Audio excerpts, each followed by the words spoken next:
Should be just starting to go live right now. So I'm going to screen share to open our PowerPoint for an intro. And I'll hand it over to you. Okay, so let me check really quick to make sure on one of these platforms at least that we're live, but we should be live now on Facebook. Yep. Facebook, Twitch, YouTube, Twitter actually too. So hello everyone that is starting to join us from all of these platforms. We're extremely excited to start out our Halloween bash today.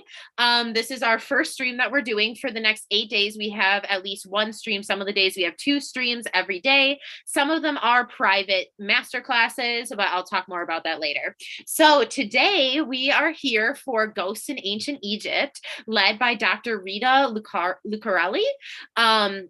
She is a professor at the University of Berkeley in Egyptology, of course, and she actually basically wrote the book on this kind of stuff.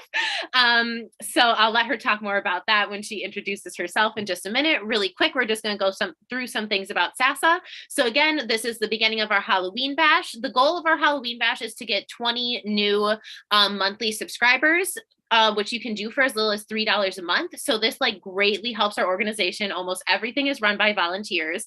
So it's very nice to be able to pay some experts sometimes, and more importantly, pay for all the platforms and stuff like that, where you get access to everything for free. So what is SASA? SASA stands for Save Ancient Studies Alliance. It's our mission to reverse the current downward trend in the study of the ancient world by engaging the public and bringing together students and scholars to share their passion for the study of the ancient world in order to inspire a vast new generation of students. So of course we do this in lots of ways, like a lot of live events. We have at least one live event a week at Archeo Gaming on Fridays, but sometimes more than that too, like during our Halloween bash. We also do research on the downward trend in order to write a white paper. We have an open access database that's a searchable database with I think like over 1,500 websites on it now that are all like vetted by ancient studies scholars, and lots more awesome projects. So please go check out our website and poke around to see. You can find SASA on basically every social media platform. So please do follow and subscribe to those pages. That really helps us a lot too. Facebook, Twitch, Instagram, YouTube. We recently made a TikTok over the summer, which is doing great. So follow us on TikTok as well. Just some protocol for the event. Please be kind and respectful. Listen and ask thoughtful questions. Please send your questions in the chat boxes. We're going to do a kind of Q&A session towards the second half of this stream. So yes, please send in your questions and we will be answering them and reading questions and comments out loud during the stream. These streams will be saved on Twitch, YouTube, and Facebook. So if you missed it or want to share it with anyone, you can find the recordings there. And we'll turn on the closed captioning. I actually just realized it's not on yet. So sorry about that, guys. I will turn it on in just a second, which you can turn off if you don't want to see it. So of course, this is during our Halloween Bash fundraiser. So again, the main goal is to get 20 new monthly subscribers, which you can do for as little as $3 a month. You can also make a one-time donation literally anytime. If you go to our website, saveancientstudies.org/Halloween Bash, you can see the options of how to donate there. Through PayPal, you can make us your preferred charity on Amazon Smile. You can buy something from our bazaar. We have a whole brochure of how to become a SASA supporter on there too that talks a lot about all the different things we do. So please go check that out. And then of course, thank you for joining us. So I'm going to hand it right over to Rita because that's why you guys are all here. So thank you again, Rita, for joining us too, and have fun. Thank you, Lauren, and hi everyone. Let me share my screen. Okay, yes, and so hi everyone, wherever you are, and happy Halloween. Halloween is the most dreadful period of the year. I love it because then I have an excuse to talk about my favorite topic, which is ghost demons in ancient Egypt. And I hope that my lecture will be scaring enough today so that I get you in a spooky mood.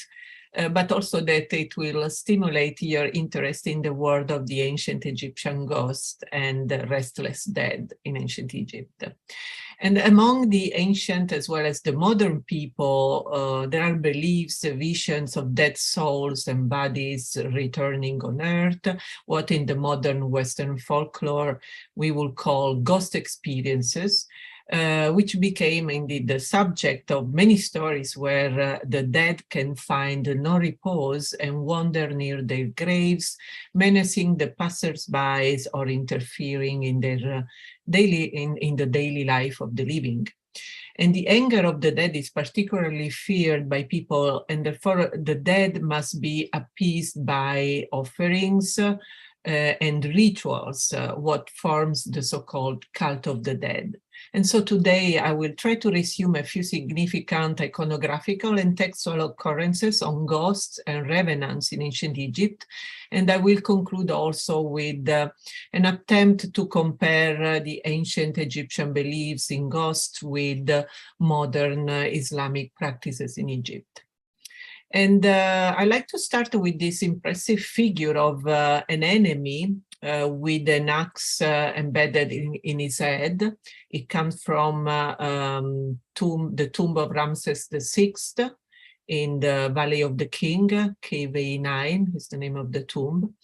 And we see here how this image is actually a hieroglyph. The axe is a variant of the blood streaming from the head of the individual, represented also in other variants of these hieroglyphs, which is used for a whole range of words related to death and dying, mut in ancient Egyptian, and also for words indicating enemies, hefeti or hefetiu in plural.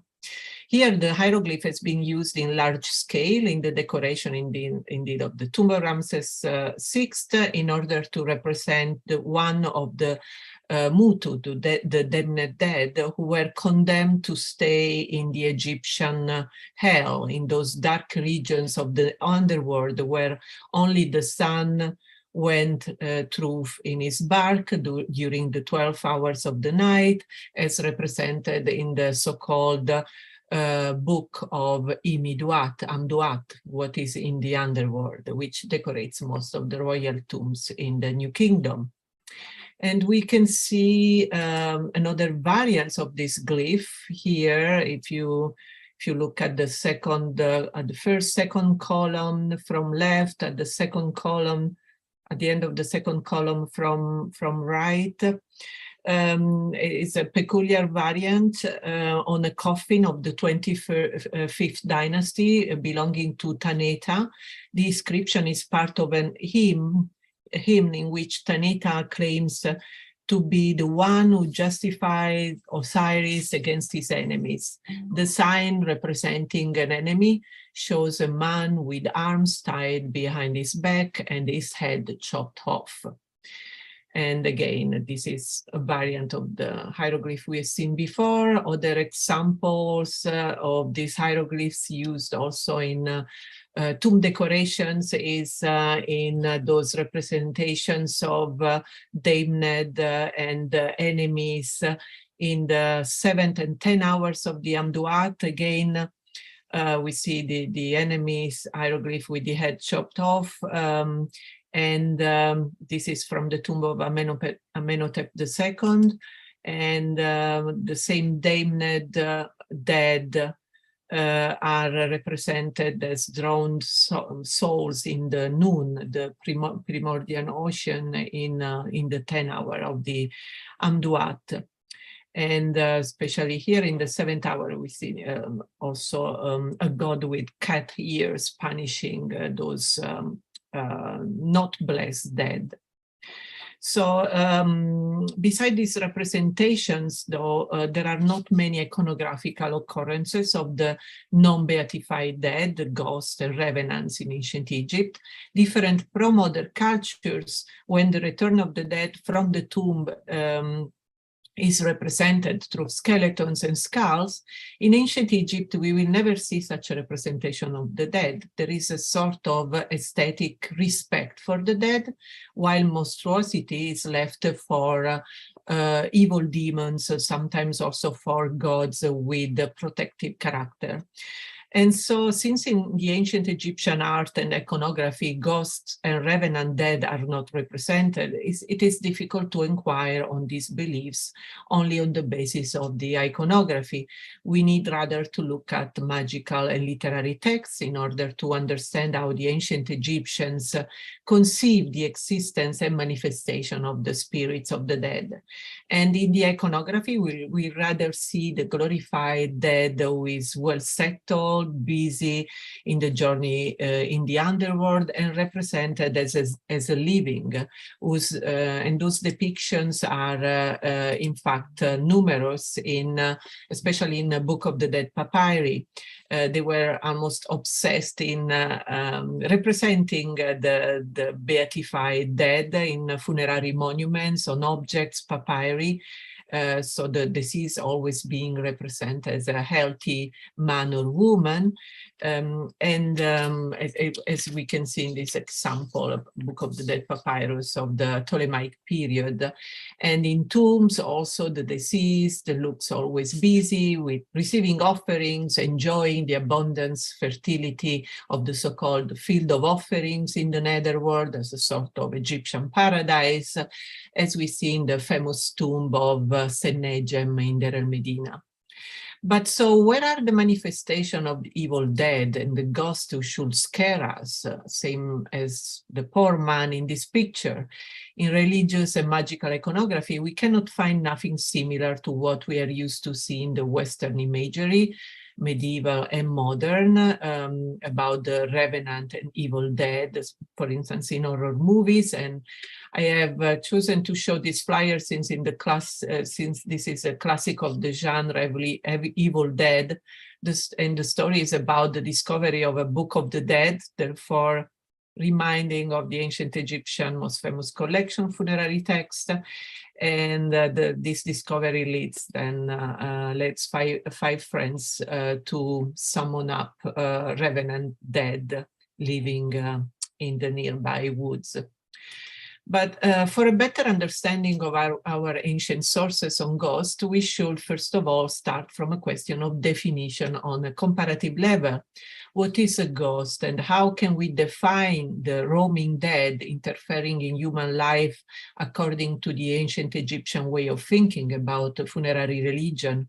If ghosts exist as an ontological category, then a Chinese ghost should not differ from an Egyptian one, as Chris Eyre wrote in his essay on the dead in ancient Egypt, included in Rethinking Ghosts in World Religions, an inspiring book. You can see the cover here, which I strongly recommend for those of you who would like to know more on ghosts in world religions.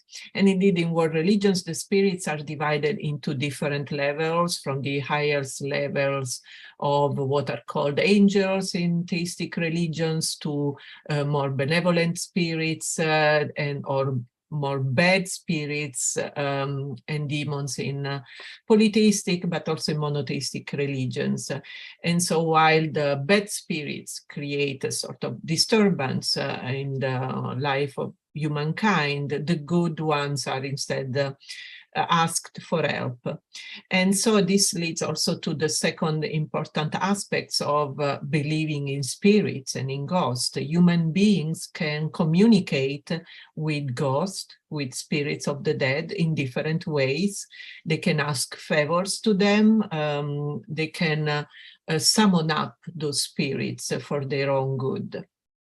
And there are special people, of course, that can sense the presence of the spirits, so-called mediums, or in ancient societies, the so-called magicians, those ritual experts that were performing rituals and communicating with the other world.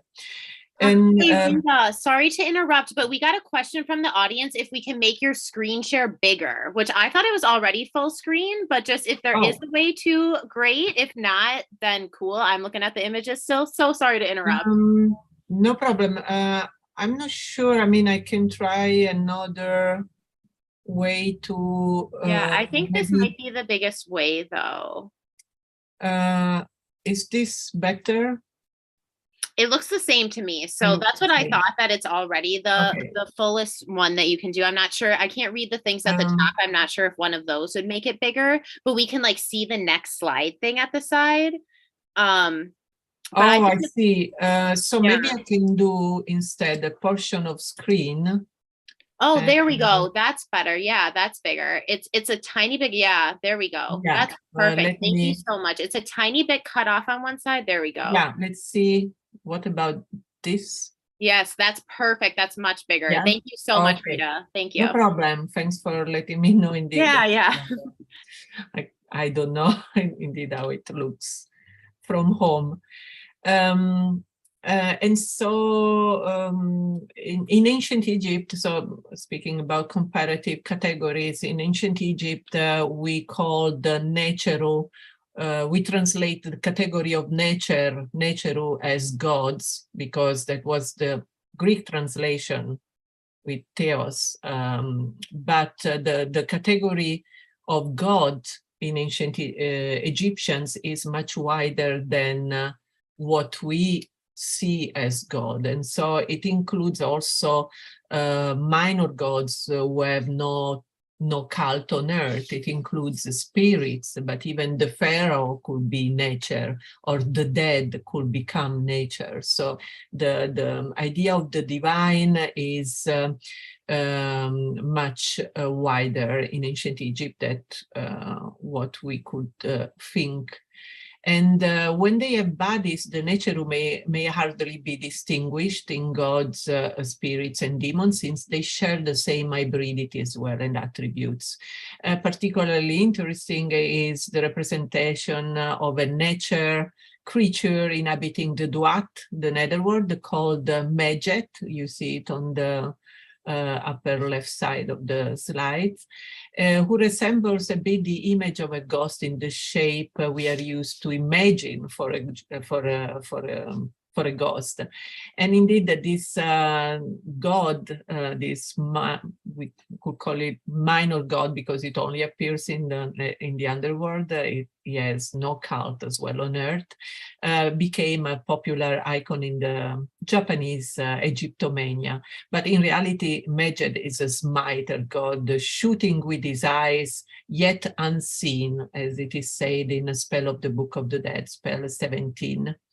And we have manifestations of gods also in Mesopotamia, the so-called Temu, as illustrated in a recent book from Irving Fenkel from the British Museum. Fenkel also identified the figure of a ghost on an ancient Babylonian clay tablet created about 3,500 years ago.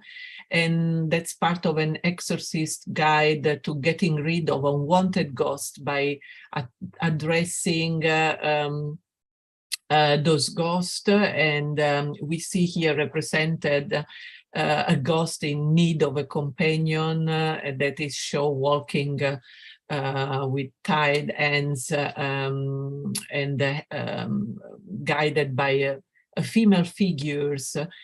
Seems from the text, it seems that indeed this is a ritual to bring back the ghost in the underworld. And this was from an article that appeared last year on The Guardian, and that you can find online if you want to know more about this very fascinating document.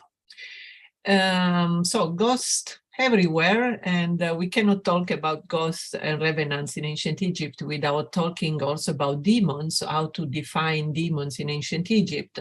I call demons those supernatural beings, benevolent or malevolent towards human beings, which occur in magical texts and are represented on magical objects for this and the other world. And which generally do not receive a cult on earth and are mostly messengers of the gods, can be subordinated to them, guardians of the netherworld, or also they can be illness or plague bringers.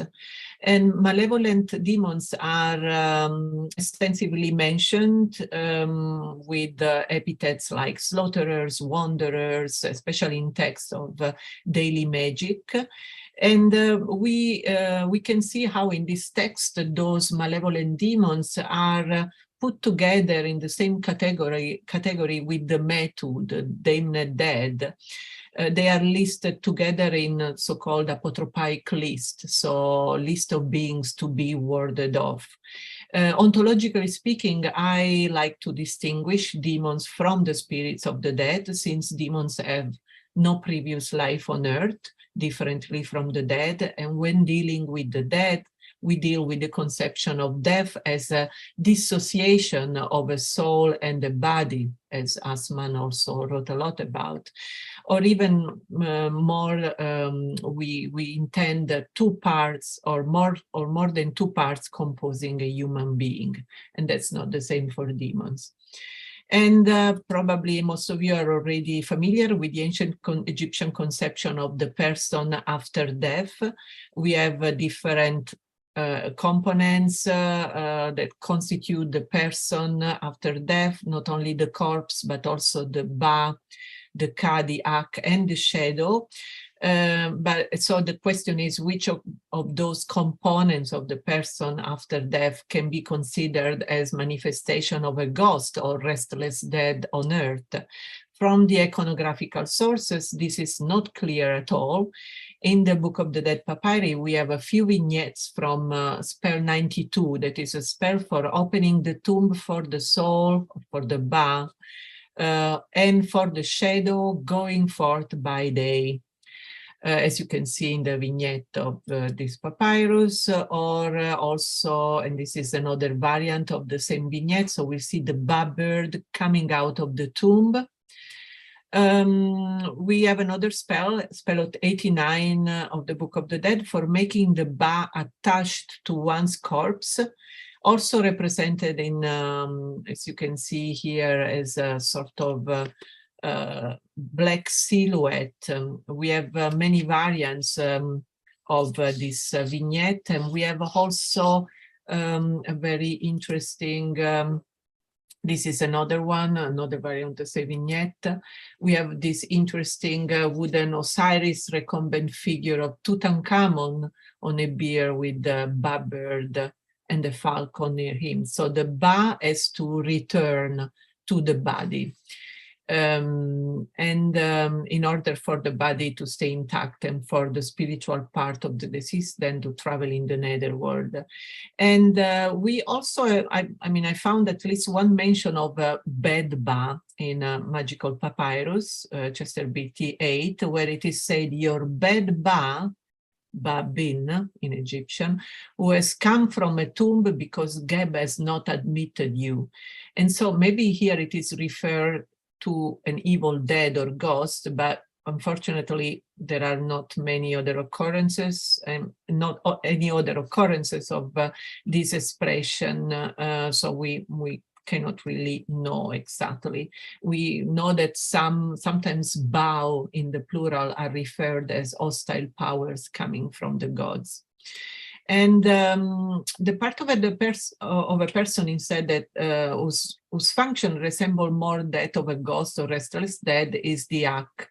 And in funerary and religious texts at large, generally speaking, aku are glorified, effective spirits who live in assimilation to the gods in the netherworld.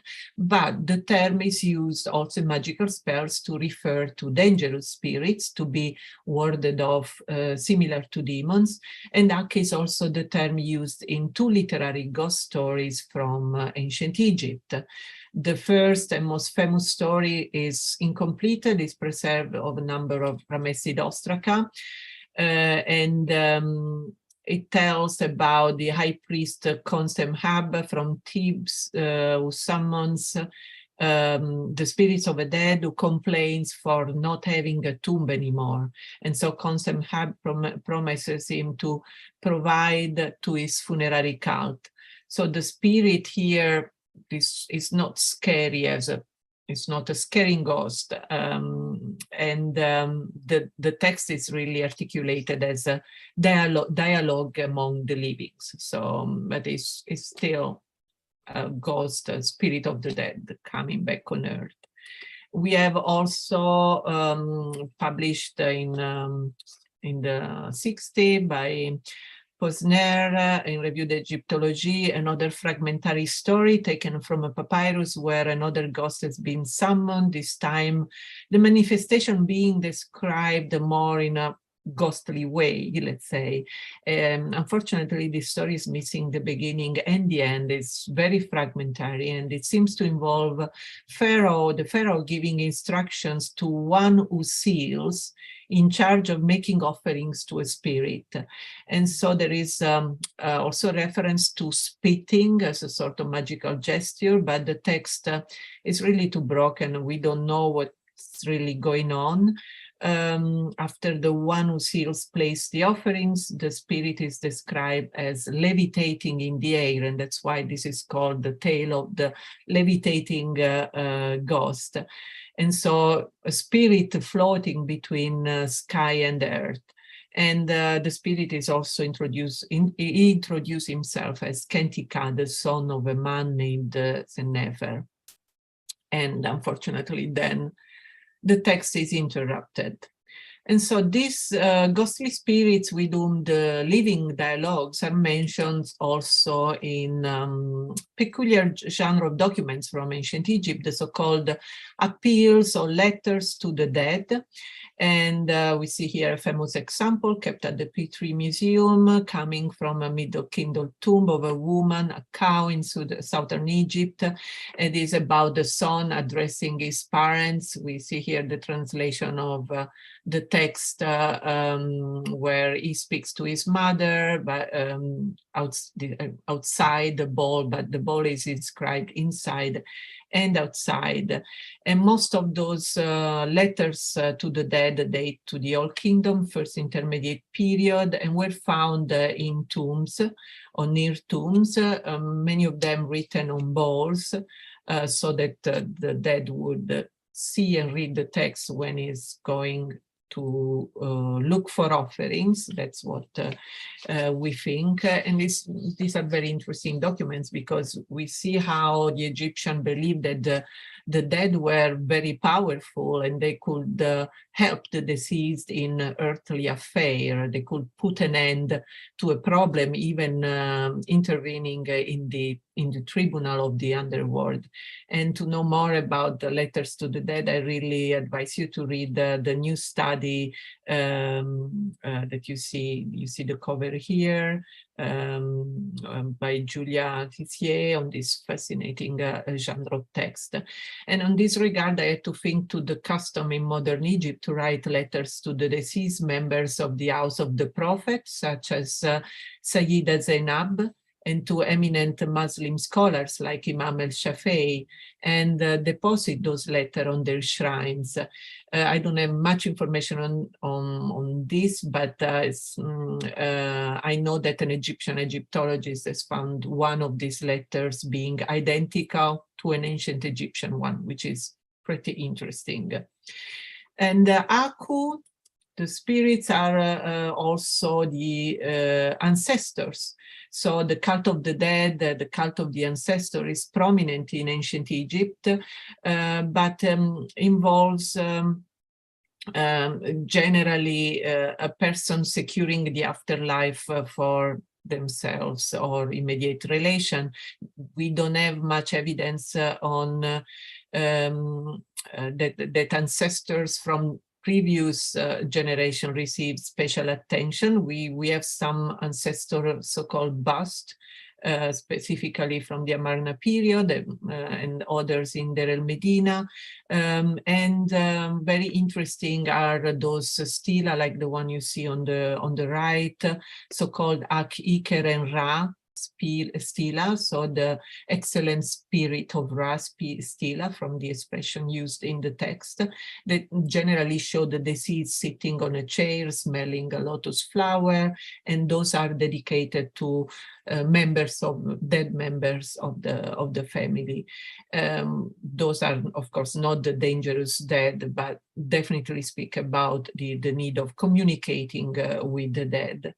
While an evidence for the hostile dead returning on Earth are a group of religious documents produced in Thebes during the first part of the so-called Libyan period, and those are the so-called oracular amuletic decree, published among the papyrus of the British Museums by Edward, who collect 21 of them, some other been published later. The main purpose of these documents is magical, although they are not magical papyri stricto sensu. They will be better defined as sekeru, divine deliberation, which are emitted by an oracle, written down by local priests of the temple, given then to newborn children, or maybe to anyway children, also older children, to protect them from evil.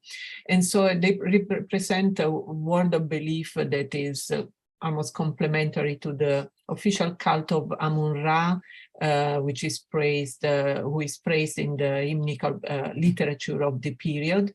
But in the oracular amuletic decree, we see instead a series of practical needs mentioned, especially what is seek is protection from dangerous beings. So we have this fixed formula, I or you or we, intended as the gods, shall keep the person safe from, and then what follow is a list of dangerous beings, and among those dangerous beings there are the dead and the Aku, this time evil Aku. And so this is a quality of the Aku as evil spirit that is not too often mentioned, and because it seems to contrast the meaning of the word in funerary text as excellent spirit. Instead, in the oracular amuletic decree, indeed, Aku and Mutu are listed together among the evil beings to be avoided. And actually, I found mentions of evil Aku also in earlier texts, like the coffin text, and I collected this evidence in an article on the demons in the oracular amuletic decrees that I published some time ago. So I can give you the bibliographical reference if you're interested to know more about it. And the fear of the dead and need to protect themselves from them is also widely expressed in few magical texts inscribed on amuletic, so-called amuletic papyri, which resemble the oracular amuletic decree, come from the village workers of Deir el-Medina near Thebes, and they've been published, these small papyri, by Ivan Koenig in a few BFAO articles. This is my favorite one from the series of those amuletic papyri, an example of amuletic magic against dangerous beings, which were popular especially in the Ramessid period. Indeed, those short papyri were then brought on the neck as amulets.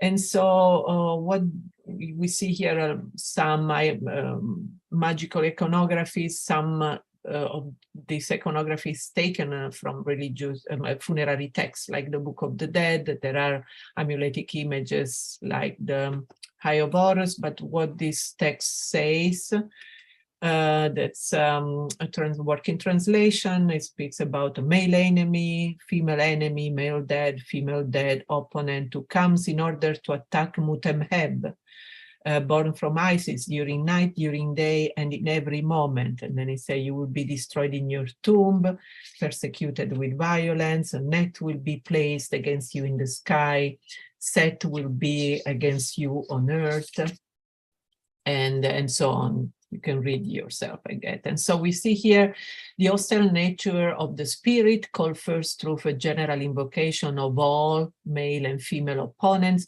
Clearly, also, it is clear from the verbal expression NTR high coming to attack, and soon after that it is specified that the danger is effective all day and night, so there is a temporal dimension as well. And we will return on the fear of the dead during night when speaking about that possessing the body during sleep. Here we see also the mention of the destruction of the burial place, that means eternal death for people in ancient Egypt, but is also a way to neutralize the power of the restless deads. And we see hints of that also in the ghost stories mentioned before. And here the language used, by the way, is Neo-Egyptians, sort of popular speech through direct discourse is chosen by the magician in order to dialogue with the evil spirits. And this differs from the official classical language used to address the great gods in hymns and ritual text. And I find these documents especially interesting for discussing how to process the sources when investigating the dead, the figure of the dead. There is a tendency to investigate textual iconographical sources separately, sometimes, while also when text and image occur together, because sometimes they really don't match. In this papyrus, I was looking indeed at those interesting illustrations, and I do believe that if we can find a connection between text image, that's really in this sketch, red sketch of a human figure, maybe attacked by stylized crocodiles. And here there is another one. So maybe those sketched in red were the bad spirits to be chased away, to which the text refer. And let's talk, and this is another example of those papyrus. Again, you see a sketch figures and those crocodile here controlled by an Anubis-like god, maybe Anubis himself, indeed.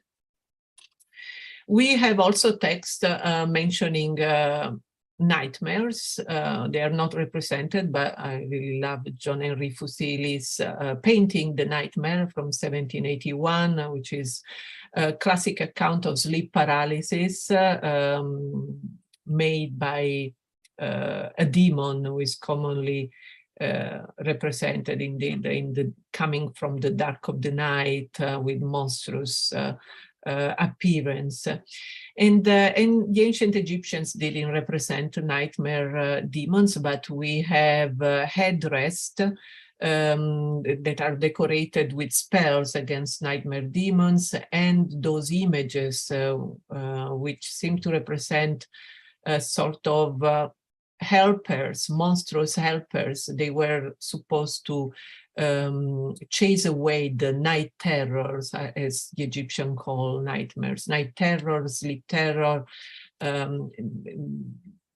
interesting creatures which have been studied, especially by my colleague Kasia Szpakowska, and Joris Borchhaus been also translating spells from the Middle Kingdom, New Kingdom, where the night terrors is presented, and again called Ak or Met, so evil spirits or dead, descending on the sleeper.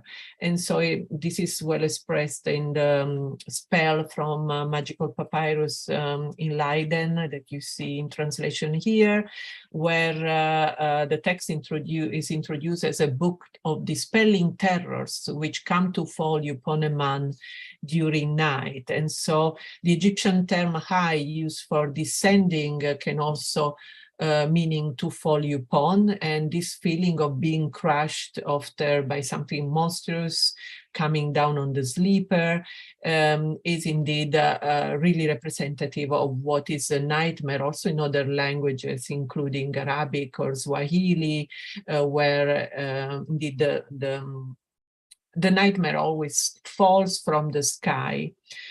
And so you see here the text, place your head behind when you raise your face together with your ba, your shapes, your corpses, your magic, together with your shapes, your forms, and then the axe, the aku are also mentioned. And the concept of nightmares as being caused by intruding hostile entities is confirmed also in another spell from Nostrakon from the New Kingdom, published by Gardiner, which features hostile dead, in particular as night terrors. And you see here again a similar discourse where the adversary, the dead, are mentioned. And so those sleep disturbing demons here are designated as male and female adversary indeed. And their hearts are removed, their power is consumed, they are rendered inert and powerless to escape in the very same fashion that the enemies of the gods should indeed escape. And I would like still to conclude this talk with the discussion also on the debated evidence of necromancy in ancient Egypt. And here I must mention the study of Robert Rittner in a French essay already in 2002, then also appeared in English in Magic and Divination in the Ancient World, where Rittner has collected and resumed the evidence we have on the subject, including the mention of most of the sources I presented to you today. He challenged the tendency of Egyptologists and scholars of the ancient Near East and Greek religion to see necromancy in Egypt as a late and non-indigenous practice by showing how later reference to necromancy in demotic texts represent and I quote, the culmination of native beliefs and acts regarding the empowered dead. Rittner also demonstrates that Egypt enjoyed a long history of invocation and consultation of the deceased, especially kings and princes, beginning already in the Old Kingdom. So again, quoting Rittner, by the time of Ramses III, the consultation of deceased royalty for popular instructions was a commonplace affair, and such oracles were sponsored by the state for public benefit, since other deceased kings became the focus of public oracles. And so, and then again, as you can read on the screen, paralleled in context, methodology, practitioner, result, and underlying theology, the biblical and Egyptian practices are distinguished chiefly by legality, variety, and frequency. And indeed, here Rittner ends his study with a comparison between Egyptian necromancy and Israelite necromancy as related in the biblical story of the necromancer of Endor. If Egyptology have chosen not to recognize a discrete category of necromancy in Egypt, it may well be because the range of associated actions is simply too broad to warrant a restrictive designation. Permeating funerary cult literature, judicial practice, and theology, necromancy in ancient Egypt is perhaps too pervasive a phenomenon to deserve marginalization by a term still tinged with ill repute. And I fully agree with Rittner. I am convinced that many more sources are waiting for Egyptologists to be taken into consideration according to such a perspective. And one new source, for instance, which I'm currently studying, is the text on the verse of a magical papyrus of the Ramesside period kept in Turin, published in 2012 in transcription and translation by Roccati, who entitled the document as Trattato di Tanatologia in Italian, Treatise of Thanatology, where we can gather very interesting information on the perception of the dead as malevolent influence on earth and on necromancy in ancient Egypt.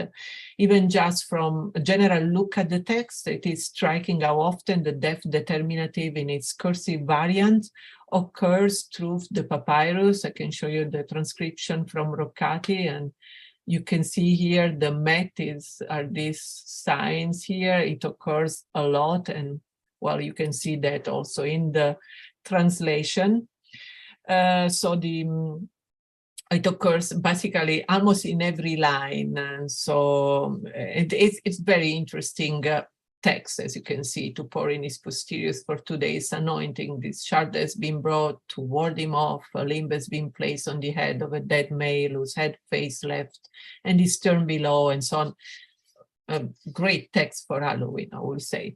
And so I think that this document is an excellent proof of how deeply felt was the fear of the hostile dead in its ghostly or other supernatural manifestations in ancient Egypt.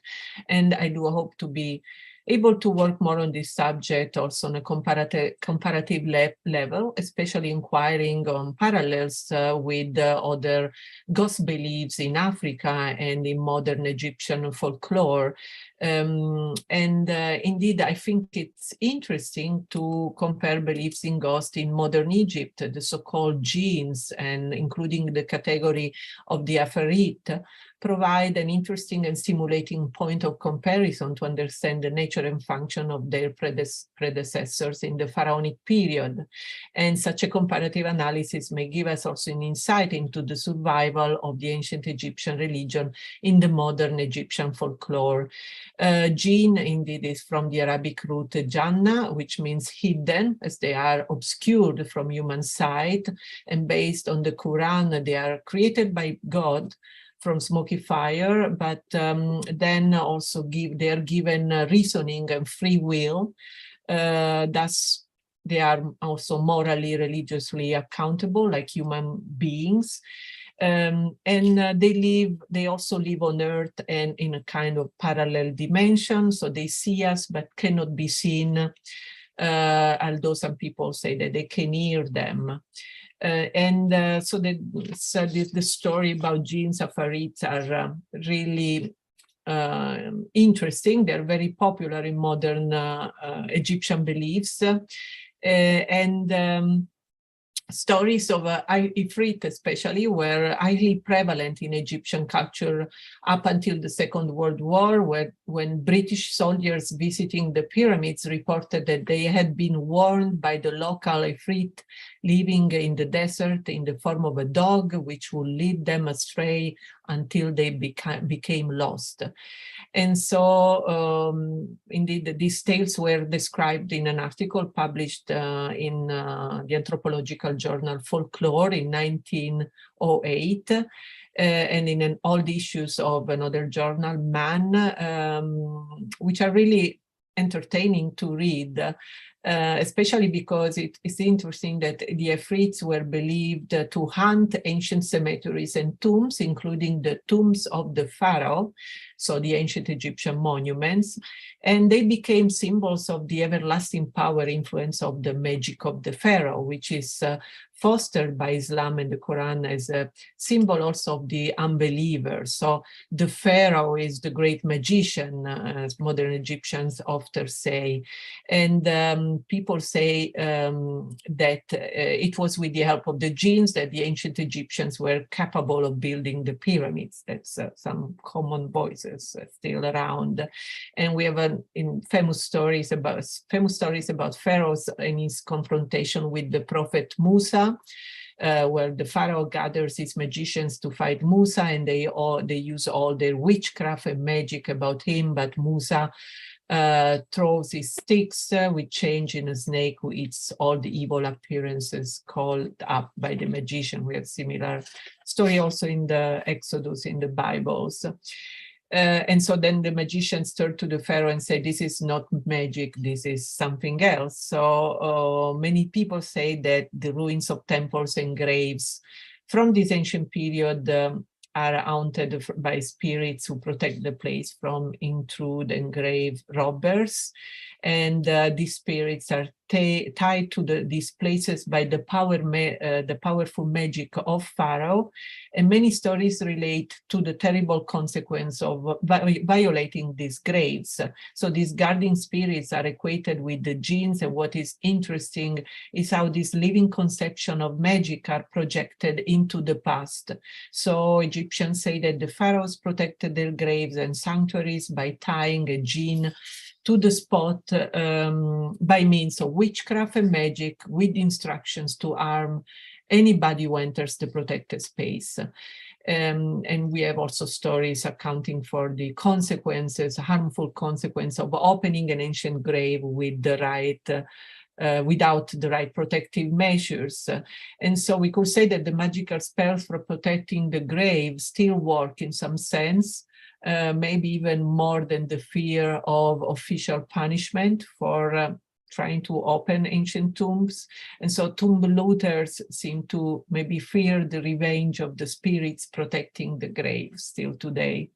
And I like to conclude with a photo of the so-called revival entry gateway of the cemetery of Yale University, which makes clear that indeed the dead shall be raised. And so the restless dead of ancient Egypt have been inspiring also the Egyptomaniac art outside of their home country.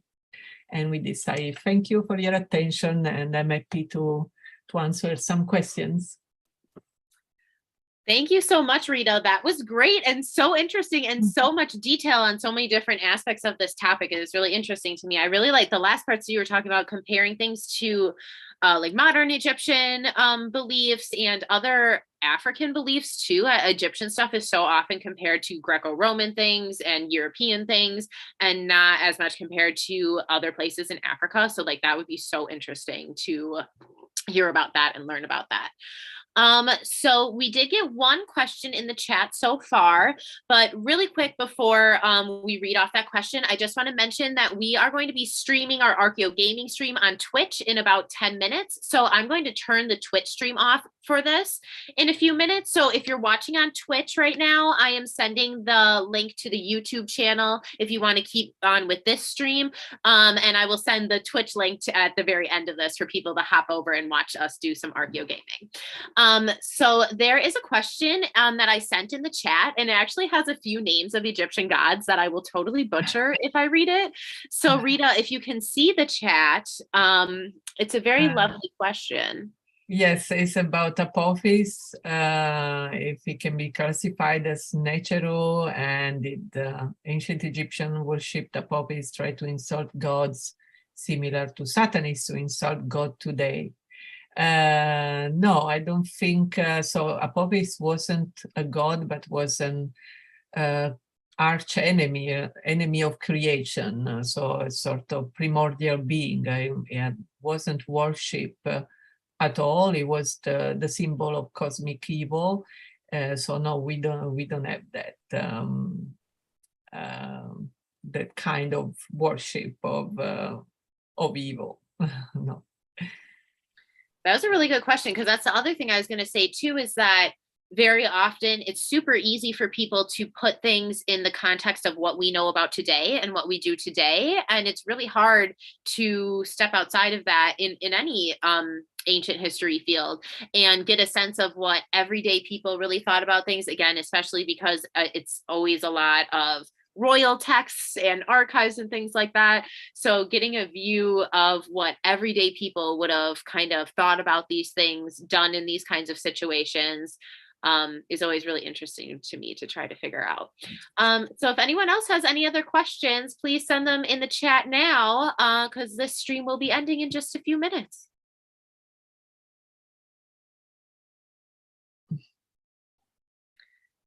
Okay, I'm not getting any more in right now. Rita, is there anything else you wanted to discuss? No, but anyway, yeah, I hope the bibliographical information I gave during the lecture also could be useful. If anyone is more interested to the topic, they can definitely refer to the books I mentioned.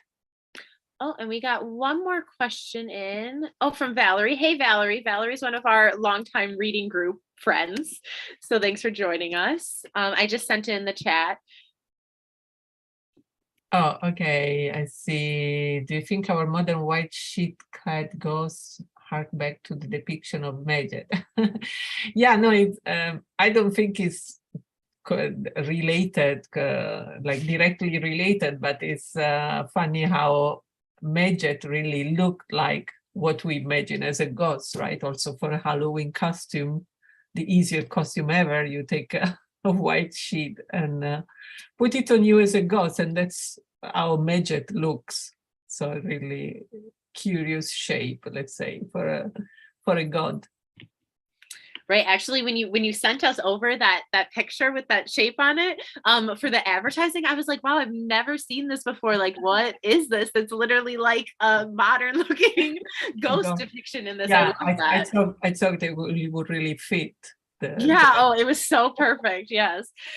Um, okay, so we'll wait another minute if anyone has any other questions. People are just saying thank you, and this was awesome and very interesting. So yes, Rita, thank you. This was great. This was one of our most popular events so far for the Halloween Bash in terms of people RSVPing and stuff. So I guess I should plug that. Yeah. Please check out our Halloween Bash page. We have events every day for the next 8 days. There's ones for ghosts in like Greece and Rome. There's one focusing on a Homer work. And then, of course, we're doing Archeo Gaming next Friday. That's going to be a whole panel on Marvel. So lots of fun stuff. We did get another question I just sent in the chat. Oh, it's why Isis neglects her offspring's demons attacking people, and this shadow of the dead can be perceived as ghosts in ancient Egypt. I don't know about Isis. I don't know what it's referring to. The offspring demons from Isis.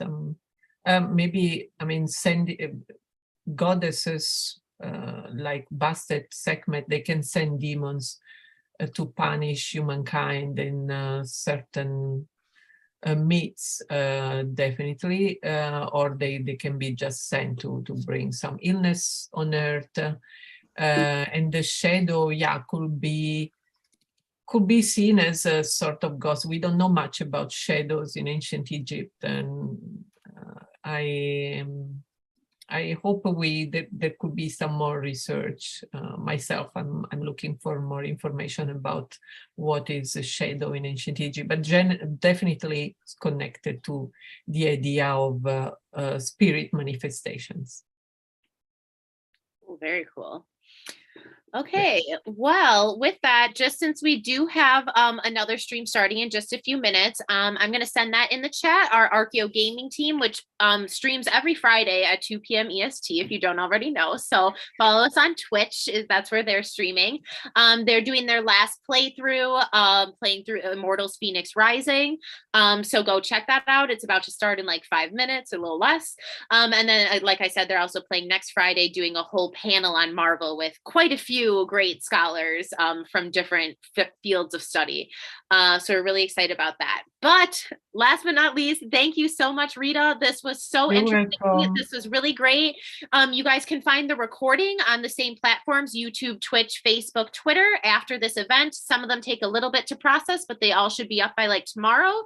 So please like and share those too. Subscribe on our social media platforms.